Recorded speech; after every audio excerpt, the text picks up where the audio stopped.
Welcome back to another episode of Beyond the Bell. I'm your podcast host, Ciera and on today's episode, we had Principal Alex Holman from AIM and Principal Thomas Thrailkill from BASA here to join us to talk about the enrollment windows opening soon.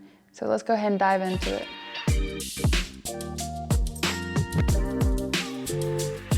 So Thomas, will you tell me a little bit about your career and your educational journey to how you got to here at BASA? Absolutely. So I actually became interested in teaching when I was in high school in Gwinnett County and participated in a program very similar to the Teaching as a Profession program that we're looking into creating at BASA as well. Was lucky enough and fortunate enough to work with a great teacher when I was in high school. I taught 5th grade social studies and math, so I got to leave my campus every day to go work with those kids. Rolled right into college at Georgia State University, where I studied early childhood education. And while I was there, I also volunteered to work with students with autism, and I did their physical therapy at that time. And that's really what cemented me in this field and to making sure I pursue it. Started off as an elementary school teacher, taught 4th and 5th grade for 7 years, taught 8th grade English for 10. I was a high school assistant principal for another 10, and now I'm fortunate enough to be the proud principal of BASA, moving into this district. Awesome. All right, Alex. Well, I took a different path. I did not start out in education. My degrees, my undergraduate and my master's degree are both in business. So out of high school, I went to Georgia State also, but I was in the business school. And so I got an undergraduate degree in business management. I got an MBA from Mercer. Was in the corporate world. I was doing corporate training at a pretty big company. I enjoyed the teaching part of it. I didn't enjoy the corporate part of it. And so I transitioned over to education in my 40s, actually. I'm aging myself here. And so I was an 8th grade social studies teacher. I was a middle school instructional coach, both of those in a different county. I came to BCSS because I had some colleagues who had transitioned to BCSS, and they said good things. I enjoyed the whole Barrow Bold concept. And so when I came to Barrow, I became an assistant principal at Auburn Elementary. So I was there for several years, and then the opportunity came open at AIM, and I transitioned there, and I've loved it. My 3 years so far that I've been there, it's been great. So what year did you join over at Auburn? 2018. 2018. Yep. That's so cool. Yep. And then this is your first year over here in Barrow County, correct? Yes, ma'am. And so you were telling me before we started, what was that draw-in for you to come to Barrow County? Oh boy, I ran to BASA. 100% ran to BASA. Just fell in love from looking at social media when the opportunity opened up, and I looked to see just the presence of service learning with kids building reading nooks through the engineering department, going into Austin Road Elementary. The cultural aspect of it, where kids were performing throughout the community, and representing not just themselves and their culture and their families, but the community at large. And when I look at that level of service that our kids are able to demonstrate and take beyond just the 4 walls of a classroom, I knew I had to be here. That's awesome. So would you say the same for you whenever you went and applied to be the principal at AIM? Oh, yeah. Oh, yes. As a teacher, I was very involved with hands-on projects as a social studies teacher. I'm a firm believer in interdisciplinary learning, and so we do that at AIM. You walk around AIM and you see students engaging in theater while they're also learning social studies, or engaging in theater while they're learning science, or dance while they're learning math. That interdisciplinary piece is there, and I just feel like that's what learning should be. I mean, you don't learn in isolation. You don't learn math just for math. As you're walking around the grocery store, you're engaging in a lot of different concepts. And so that interdisciplinary piece is big, and that's what we do at AIM. For listeners who may not be familiar, what is AIM and BASA, and how do they fit into the vision for Barrow County Schools? Thomas, if you want to go ahead and start. Yeah, sure. So the outcome for BASA and for students that are enrolled in BASA is beyond the stage of graduation. We look for kids who are ready to be enrolled, enlisted, or employed, and we want to provide that academic and career success that gets them prepared for that next level. What BASA prides itself on is project-based learning. It's cross-curricular, so our departments do not work in isolation. They work together between The drama department, English department, engineering and science will work a lot together. A lot of times you'll have various departments, 4 or 5 different departments working together on one unifying project for the kids. It's that level of teaching and that problem-based, project-based learning that elevates our students to get to that next level, and that's why the success of our students has been just extremely phenomenal, through the years. And so at AIM, it's very similar.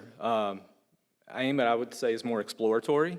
So, we have what's called mini academies, and they're mini pathways. So when they get to BASA, they've experienced it, but they've experienced all of them. So when they get to BASA, they have a more focused outlook on what they want to do when they get there.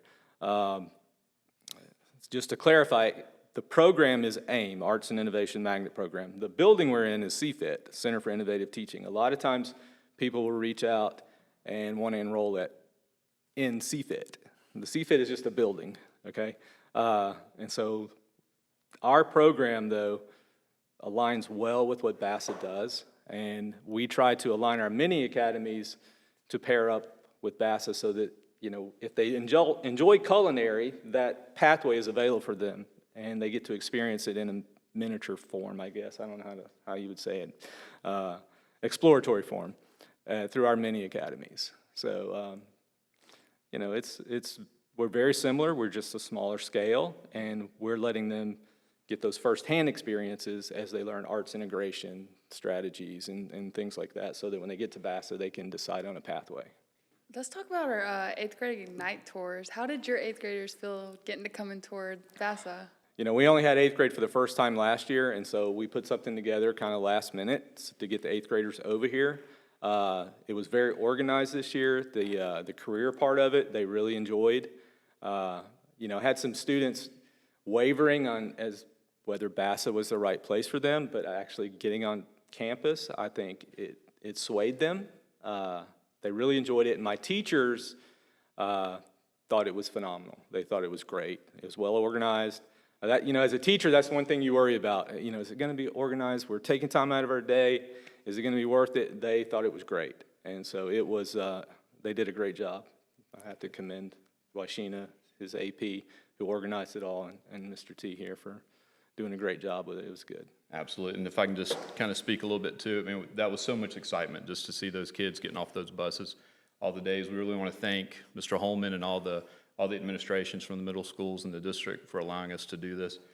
Ms. Lyles did a wonderful job getting this together. The whole administrative staff is just phenomenal, the teaching staff. I talk about running to BASA, that staff is a big part of this. It's a great staff. They really extend beyond just what the expectations are, and they take it to another level, and that's what those tours also provided, for those kids. But I had the privilege and the honor to speak to every group that came in, and just to feel that energy and what comes across, and having them on this beautiful campus, for BASA, and being in that cafeteria and taking those tours, and then at the end of the day, doing those fist bumps, as they're walking out. And I ask the kids, I give them little lifesavers. I always ask for, what was the best part of your day? What'd you get out of this? And those fantastic kids were just telling me just the innovation. They didn't use the word innovation, but that's what they were talking about. They want to know more about the music tech programs here, where kids get to do concerts. They love the fire pit, which is all student run, student research.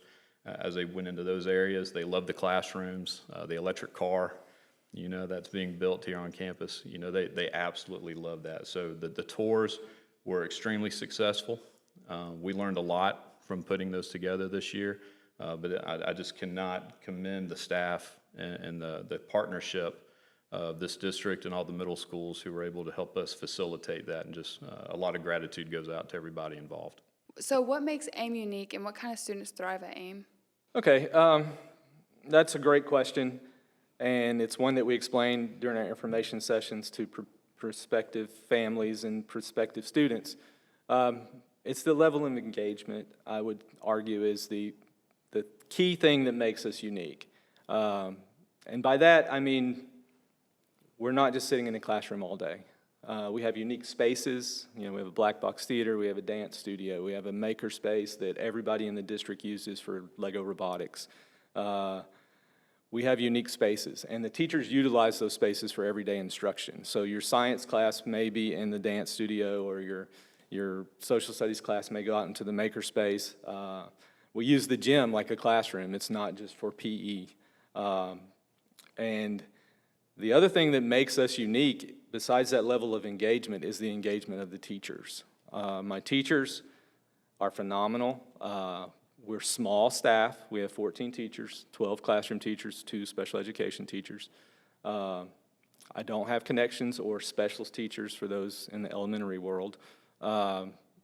My social studies teacher, my 6th grade social studies teacher, teaches visual art.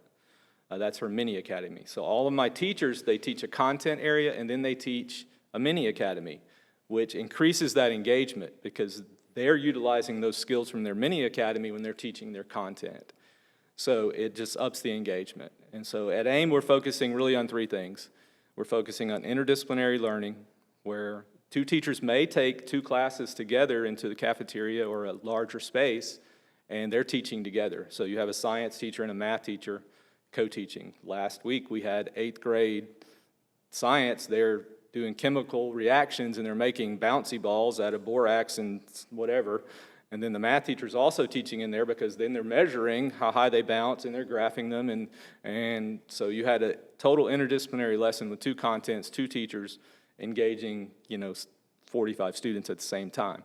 You don't get that everywhere. So we have that interdisciplinary approach, and then we focus a lot on experiences, that experiential learning. So you have those experiences like that. Our mini academies serve experiential learning. They're getting experience in the makerspace. We have a nice ag program where we're doing farm to table with our culinary program. They're raising chickens, we're collecting eggs, we're taking them to culinary, and they're using them in culinary. So you have that experiential learning. And then I believe in the democratic process, and the kids have a lot of say as to how we build our learning. We have a couple different advisory committees and councils with students where they're getting input as to whether it's PBIS rewards, what's meaningful to them.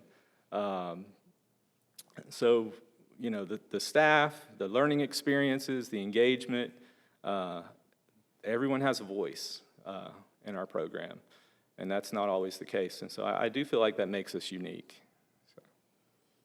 Good. And it's a great partnership with AIMS filling into BASA. Very similar in what we have. We like to tailor instruction based on what students' exploration process is going to be like. Of course, the campus we talked a little bit about before, just having this wide, vast campus here that's open, very similar to like a small college. You go into a healthcare science arena and you see a classroom setting, but then right next door you see a physical therapy location within that same walls section. You also see what looks like more like a hospital room, in there. So when our kids are getting those experiences for healthcare science, they're actually getting real world experiences. All the way to forensic science, where part of that examination process is solving a case, putting those clues together. I mean, they're being taught how to do that, and then the expectation is that they do it. They're not going to read it off a piece of paper and bubble in a letter. They're actually going to go and solve that case as part of that examination process. Putting all that together, when you look at an arts and sciences academy and you start to highlight, what elevates, BASA and makes BASA unique is the fact that through the arts, of course, you're going to have your performing arts, you're going to have your fine arts, but we've got, the dance classes. We've got a tech set design section for our kids to be able to go and explore, not just putting on a performance, on top of the stage, but also what goes on to making that stage look the way it looks, all the way to the lighting, the sound, everything that goes into tandem with it. Then you've got the sciences with healthcare sciences. We talked about that one. But we've got a tremendous vet science program that allows our kids to explore those areas, as well as going into graphic design, computer science. We're looking into an artificial intelligence pathway right now, putting that together. And a lot of that comes from student feedback. What are you interested in doing? But it also comes, again, from a tremendous staff who doesn't just look at the present, but looks at the horizon for what's coming into the future and saying, this is what our kids need to be successful at that next level. And we don't make excuses, we make solutions. And that's when you get all those people together and you say, how do we get them to that next level? Again, just the tremendousness of this staff and putting things together like expeditions. Where kids get to explore a very particular unit of interest all the way from game board design. And we have our actual class right now working with Austin Road Elementary on helping elementary school students master their mathematical standards through game design. And they're putting that together. They're working on that in a collaboration right now. To the beekeeping, expedition, and then SAT prep. So whatever the arena is to get to the kids to that next level, that's what BASA strives to get them to, and it's through a high level of performance and collaboration that makes that partnership so successful. Alex, I had a question about AIM. So do students report there in the morning and stay there all day, or how does that work? It depends. If you're a car rider, you can come straight to us. So parents drop off at AIM, they pick up at AIM. They're there all day. They never go to their home school. So we have students coming from all 4 middle schools. As 6th graders, we take 24 from each middle school. Okay, so we have 96 6th graders coming in each year. So that's 24 from each middle school. But if you're a bus rider, if you need to ride the bus, you ride the bus to your home school, and then there's a shuttle that brings you to AIM. So our day is a little bit condensed compared to a regular middle school day. But they are with us all day. The only time they would go to the home school would be to drop off, the bus dropped them off for them to catch the shuttle, and then at the end of the day, the shuttle takes them back to the home school to ride the bus home. Okay. So they are with us all day. That's good. Yeah. And how is BASA about similar, or do they stay here all day? BASA, we have our transportations provided, so when you enroll in BASA, you are enrolled in BASA. You take a bus to BASA, or you're a car rider, you're with us the whole day. Of course, we also have dual enrollment opportunities, especially with Lanier Tech being within walking distance of our campus. We have a lot of dual enrollment. We have work-based learning. So I mean, it runs and operates logistically like a big high school. That's what BASA is. It is a fully functioning accredited high school that gets you ready for that next level. That's cool. So you said you take 94? 96. 96. So the 7th and 8th graders, is that the same amount that came in as 6th graders? Yeah, now we'll have a few students, they'll move. So there's a little bit of fluctuation with 7th and 8th each year. And we'll get into the lottery in a little bit, but there's a separate lottery drawing for 7th and 8th to fill any open spots. Okay. You may have someone come in and they just decide they would rather be in that traditional setting. And you'll have a new 7th grader, and they've been in the traditional middle school for all of 6th grade, and they come into us and they're like, oh, no, I think it's not for me. And that's okay. And so they'll go back. And so we have waiting lists, and so we'll pull students off the waiting list. Okay. So BASA has a strong emphasis on arts and sciences. What kind of experience will students expect to get from BASA? Oh my goodness, where do I begin? So, of course, with this campus, the Performing Arts Center will be opening up next year. So that's going to really elevate that campus to another degree there. We work with great integration between STEM, science, technology, engineering, and math, and arts now and being cross-curricular. So some of the things that kids could expect to see here is, we have, like I said, a strong theater program that is extremely competitive in one act. Does a great job, very proud of what Ms. Barnes and that whole program has put together with Ms. Pattisall. They've done a wonderful job bringing kids into the mix. Like I talked about, these programs are as much student-produced and even more student-produced than I've ever seen in my 24-year experience. The kids put together the Dime a Dance, fundraiser through the dance classes. Here at BASA, again, that was student-produced. They did the light, they did the sound. You could see the kids were walking with the earphones and the headphones and kind of talking through the mics and getting things ready on that. So when kids come to BASA, they're going to be able to see a real cross-curricular set of learning that goes from the arts to different activities. So there's one I talked about with the middle school tours that I just love, that the kids did in previous years. But they were wondering if we were going to go to the Renaissance Festival. And now we're talking about kids in modern day going to the Renaissance Festival. What's that one piece of equipment they're going to want to go with? They're not going to want to leave it here to go to the Renaissance Festival. What's that thing they're going to put up to that ear all day long? Their phone. Their cell phone. Mm-hmm. But it's the Renaissance Festival. Where are you going to plug it in to charge it? You're supposed to live the dream, right? So our kids actually got together and they said, they worked with the engineering department, the science department. They worked with costume design, and they put together they built their own solar cells. Okay, the kids built them. That means they did the soldering, they did all the engineering that goes with them. They built the solar cells and incorporated it into their Renaissance costume so that it would actually charge their cell phones. Wow. And so you're talking about learning how to have a sustainable piece of energy, but it's meaningful to the student. And so we talk about students having a voice. It's, guys, here's the problem, here's the project, let's go at it. You know, let's find a way to make that happen. And they did. And so it's projects like that that continue to impress me and everybody else that comes to this school, and it's really what makes BASA such a special place to learn. That's really interesting. That's so cool. All right, so BASA is a natural next step for students attending AIM. What does this relationship look like, and how does AIM prepare students for high school in BASA? Well, the project he just talked about, to me, that's a technology competition project. At AIM, every student participates in the technology competition. It's an expectation. So we set this expectation that we want results like that. And so that when they get to high school, you know, they've been doing it for 3 years. Now, when sixth graders come in, you know, they're a little shell-shocked with some of the things we do.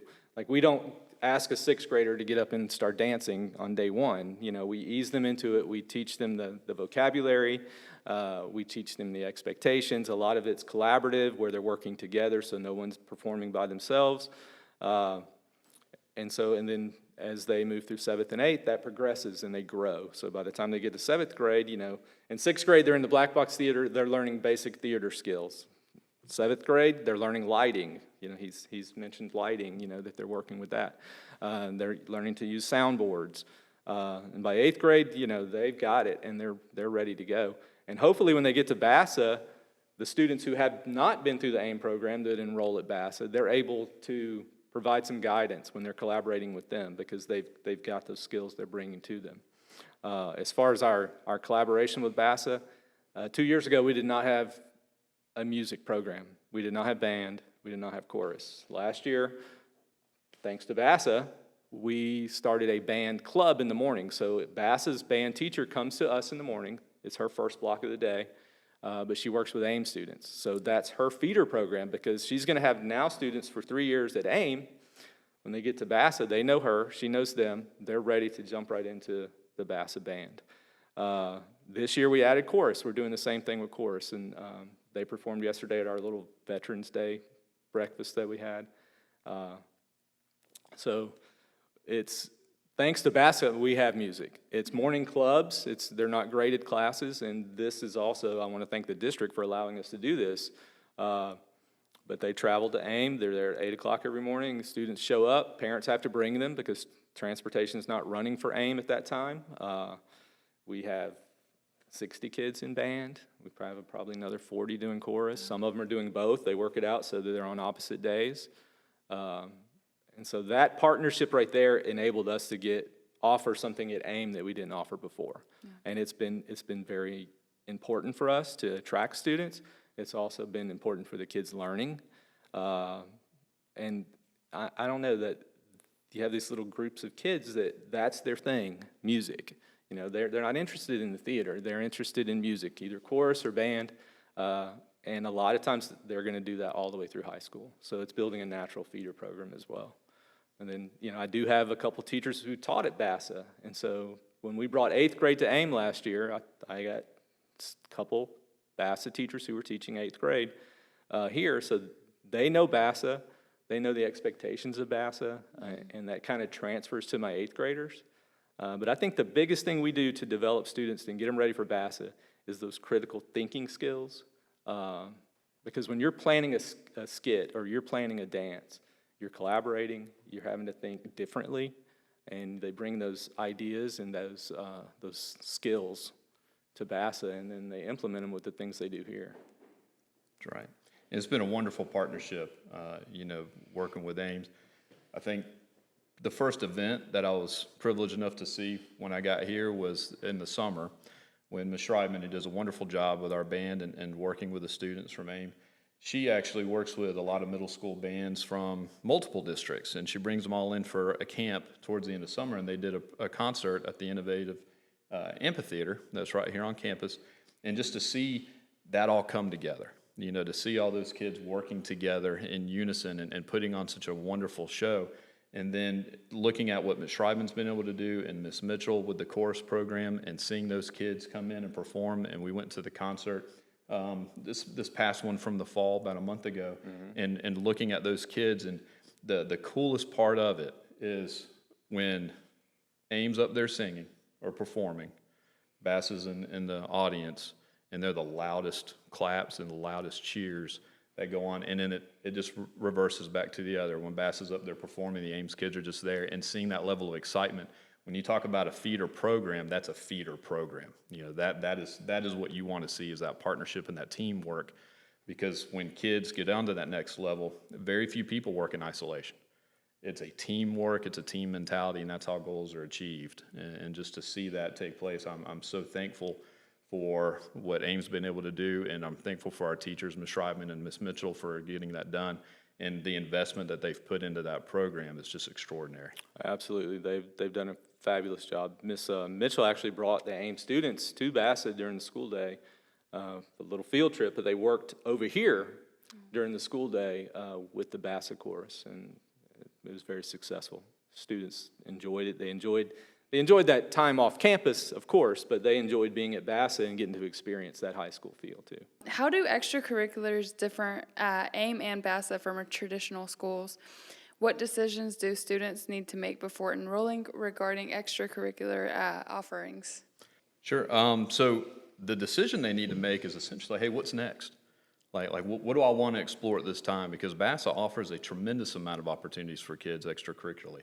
Athletics, our volleyball program had a wonderful season this year, made it to the playoffs. Cross country just finished representing BASA extremely well at the state tournament for GHSA. We also have a lot of sports. You've got golf, you've got swimming, you've got baseball, you've got softball. You've got a lot of the major sports that come across here, but we also have mountain biking, which is technically not a GHSA sport, but what a wonderful opportunity and club that we have for those kids to kind of get out there in the environment and look to see what they can do with it. There's the track and field, there's esports. There's a lot of opportunities athletically for them. We also have all the clubs. You've got DECA, FBLA, FCCLA. All of those opportunities that kids are looking for, they have them right here at BASA, as well as the yearbook and dance team, and we have competition cheer, of course, which is a sport. There's a ton of opportunities for these kids to go. So when it comes to that decision making, for everybody who's watching this right now, listening to this, it's what's next for you. What do you want to do? Because we've talked about it before. We're going to try to make this thing happen, and kind of get through there so we can support these kids and what they want to do. So I encourage them, when you get into school, the best part about school is looking at what the options are, looking at what the choices are, and figuring out where do I want to lean in, and really explore how I can overcome those challenges and get myself to that next level. And at AIM, it's a little different because we're drawing from the 4 middle schools. They can participate in athletics at their home middle school. Okay. So they're an AIM student. They're dual enrolled. So you have an AIM enrollment and you have a Westside enrollment or a Holman Morris enrollment. So if you're a Holman Morris student, you can participate in athletics there. So they're really not missing out on athletics. Now, as far as clubs go, we've got Beta Club, and our Beta Club, our junior Beta Club is top notch. They are traveling to Savannah in a couple of weeks for the the state competition. We do well there. We had several kids go to nationals last year in place. We have a very, very robust Beta Club. We have Lego Robotics, our robotics teams. All 3 teams made it to state last year. Technology competition, we do that some after school, we do that some during the day. We have a board game club, we have the Helen Ruffin Reading Bowl, yearbook, I'm trying to think if I'm running club. We do have a running club that a lot of students participate in. We have a textile club that's very popular. So we offer a lot of clubs after school. I've already mentioned chorus and band. Those are clubs for us. There's something there for everyone. So as far as the extracurriculars go, you're really not missing out because you also have the homeschool athletics. So you get to explore, and then like he says, before you come here, you have to decide what you want to do. So there's a lot to offer. Some of it's just through the homeschools. Yeah. I like that both of you guys said it's about figuring out what you want to do. I think a big part of high school in general is figuring out who you want to be. So I think a lot of these programs and things that is offered at AIM and BASA, I think helps them to figure out who they want to be, you know? That's right, and I think it's really important for all of the students to understand that high school, middle school, high school, those are the times to explore. And if there's a program that you're not sure of, if we offer or not, reach out to us. You know, have those conversations with us. You know, we'll talk you through it because I'm kind of hard pressed to find a club or an extracurricular activity that we really don't offer, you know, that we have the ability to. So reach out to us, have those conversations. You know, we're here to support, and we welcome all those conversations. And at AIM, we say nothing's ever off the table. Like, everything is on the table. So if you have an idea, you know, I've had kids come to me about clubs, and, you know, we will, if we can find someone to run the club, like, it's on the table. Yeah. Same thing with the teachers, you know, with their mini academies. Nothing is ever off the table. You know, we had a teacher whose passion is baking. Like, she makes cookies and like, that's her side job, okay? She's a cookie maker. And she wanted to do culinary, and we didn't have culinary. She was doing a different mini academy, and so my first year there, we put in a culinary lab, and now she does culinary. She's an 8th grade math teacher, and she's a phenomenal 8th grade math teacher, but she does great with culinary because that's her passion. Mm-hmm. And she brought that to us, and so we have culinary now. So nothing is ever off the table. You know, if financially, if we can make it work, if we can staff it, and, you know, and there's interest in it, then we try to make it happen. The schools of dreamers. So let's talk about Arts Now. We talked about it a little bit, but Arts Now is a big partner of our school district. What is Arts Now, and how is it integrated into both of your schools? So Arts Now is a great partnership for us. You know, they came to visit us earlier in the year. They met with me, and we met as a team to decide, you know, what do we want to look like. What we have at BASA is we have 8 content teachers who are working with Arts Now, and they have consultants for the fine arts, performing arts, dance, you know, everything involved. And then I'll give you a great example of how that partnership manifests and what it looks like. So we have an English teacher who does dramatic writing, and she teaches dramatic writing to her kids. They were looking to see what impact does the stage setting have to do on dramatic writing. What does that author need to consider when they're putting that on paper? So the Arts Now consultant was working with the English teacher. The kids produced their own script. They looked at historical scripts. They did research. They also looked at the setting that's involved. Now those kids are developing and constructing their own model sets to go along with the scripts. And that's actually going to extend even further into AV and lighting. And next semester, they're going to be looking at the technology aspect of it and to see how does the lighting have to impact what that author writes as they do it. So when our Arts Now people are working with our team over at BASA, it's a project-based, you know, situation. It's a project-based learning activity that they're going through. And what I've seen is everybody gets excited about it. And, you know, I can't brag about this staff, you know, enough. You know, when they see success and they see good things, they want part of that. They want to take from that too. So we've actually seen it expand, not just to the content teachers who are working directly with Arts Now, but as that is spread to their neighbors in the school, then other teachers are saying, hey, you know, I have an idea. I have an idea on how that can impact on my kids as well in my classroom, and they're running with it. And so that, you know, success breeds success. And I think that's just a wonderful opportunity through that program. Very thankful to Arts Now and what they've been able to provide for our staff and our kids, and look forward to a great future with them as well. Well, Arts Now at CFIT, I mean, their offices are there. Mm-hmm. I mean, they've been there from the beginning. The AIM program was the first program really to work with Arts Now. It kind of grew out of Arts Now. All of my teachers have been through the Arts Now residency. It's a 3-year program. I have 2 or 3. I have 3 in the program now, but one of them's finishing up this year. I've got a new teacher this year that's new to the district, so she's in her first year. And then I have one teacher that's in her second year. So I do have teachers in the residency still, but some of them are finishing up. Mm-hmm. I also have teachers that are considered Arts Now teacher leaders. They've actually done professional learning for Arts Now. They've traveled to different schools. My instructional coach has done a lot of work for Arts Now, where she travels, or she has traveled in the past to schools, and she's led professional learning. So I have a lot of teachers in my building who have been trained by Arts Now who can now do the training. So Arts Now it's like an integral part of our building, not just our program.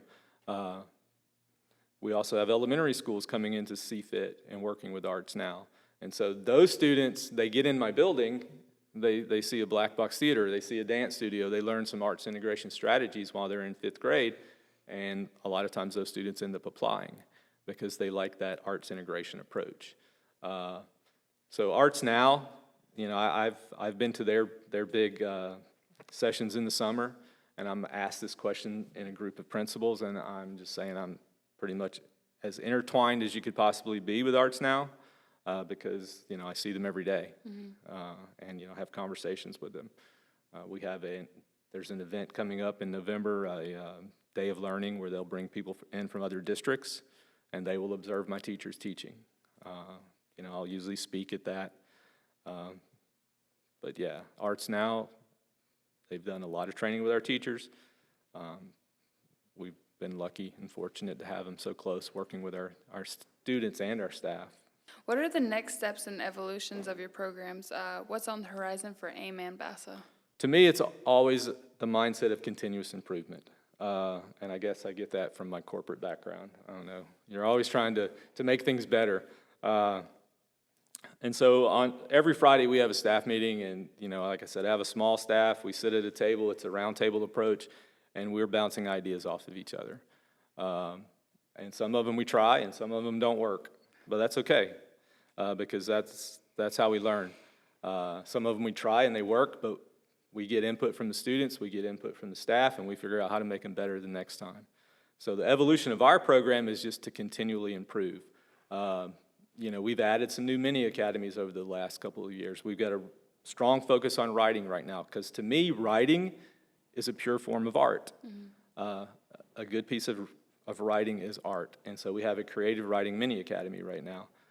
Some of the students are creating children's books that we hope to take over to the elementary schools and let them read. Some of them are creating graphic novels. So we have a big focus on writing right now, and that's in every content area. Like even math, they're figuring out ways to get students to write. And so that mindset of continually improving, you can be better every day, it filters down to the students. And, you know, they'll do a draft now, and they figure out a way to make it better. We're just not turning this in for a 70. You know, how can we make this better? And so that mindset of continuous improvement, that's the next evolution for us. We want students, when they get to BASA, if you have kids coming from AIM, we want that teacher to know they're an AIM student, because this is their mindset. You know, they're coming over there with the critical thinking skills and the mindset to continually improve. So that's the evolution for us. And with everything on the table, like we may decide this mini academy would be better replaced by a different mini academy. And so it's hard to say where we're going next until we sit down and we have these conversations. And like, this is working, this is not. What can we do in its place, or what can we do differently to continually improve? That's right, very similar. You know, we're always looking to continue looking to see how we can be innovative in our instruction. We have a lot of things in the work right now. Some programs, in fact, just came from a meeting with the administrative team looking at some good innovation that we're going to be putting forward, moving in the next coming months, putting that together. We always look to see how can we take us from here to that next level. It is always about that next step and moving forward and moving forward and moving forward. We have a lot of excitement coming up with the Performing Arts Center opening up next year. That's going to expand some opportunities for us as well through the performing arts. But then we're also looking at teaching as a profession coming up as being an option. And I talked about the artificial intelligence coming up as well. So we have some things in the work that come from teacher and student voices and community voices to what programs do we want to offer.